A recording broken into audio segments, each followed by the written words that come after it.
Good afternoon, guys. Again, this is Manuel Santi Guzman from BP43, and now I'm gonna be explaining to you about ancient education. First is the prehistoric education.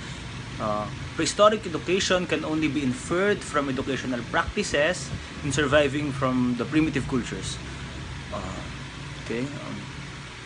The purpose of the primitive education is to guide the children to becoming a good members of their tribe, of their band. Okay, this is the type of education in which our ancestors uses, especially the primitive era. Okay, the purpose of the primitive education, just like I said earlier, is to provide their tribe members to have a good attitude, to be able to band with the clan or to band with the tribe. Okay. Next is the Greek education system, or the education in Greece. Okay, the education in Greece is mainly divided into 3 levels, which is the primary, secondary, and the tertiary, with an additional post-secondary level providing vocational training. Primary education is divided into kindergarten, lasting 1 or 2 years, and primary school spanning 6 years, from ages 6 to 12. This is the common type of education we experience, okay, right? From the primary, from the secondary, and the tertiary level. Okay.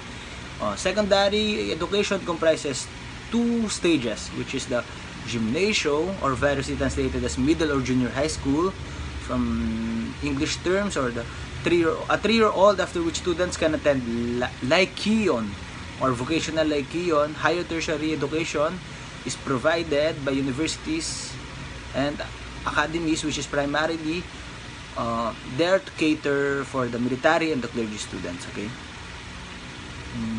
Okay.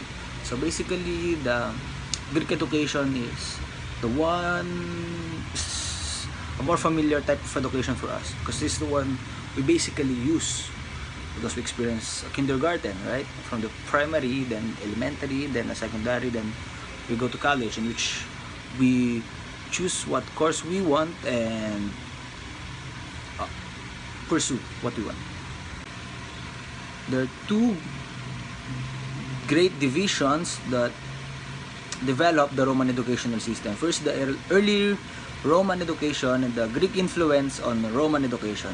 First is the early Roman education from 735 BC to 250 BC. Okay? Education was carried out largely in the home, and schooling was purely through apprenticeship and hands-on training. Okay, mostly for the values, the family teaches it, but on the service, on the hands-on training like painting or everything, they go to school. Basically, the father teaches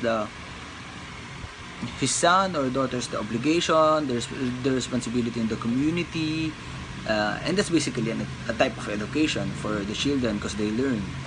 Okay, the next division, which is I think the more interesting one, is the Greek influence on Roman education. This is the second period.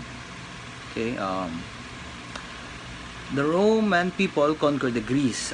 They robbed the Greece of their treasure, their books, their masterpiece, and brought them to Rome.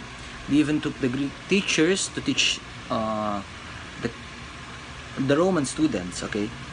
In that manner, in which the Greek teachers teaches the Roman students, they influence the philosophy, the literature, the art, and even the religion to some of the Romans.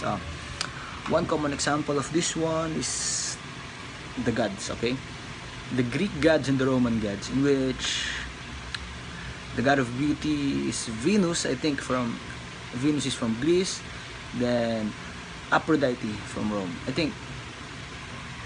So that's the very common example, in which they have the same gods but different name. So that's all, guys. Thank you for listening to me and everything that I've shared. Okay, God bless you all, guys. Again, I'm Manuel Santi Guzman from BPE41. Don't forget to click subscribe. Okay, thank you.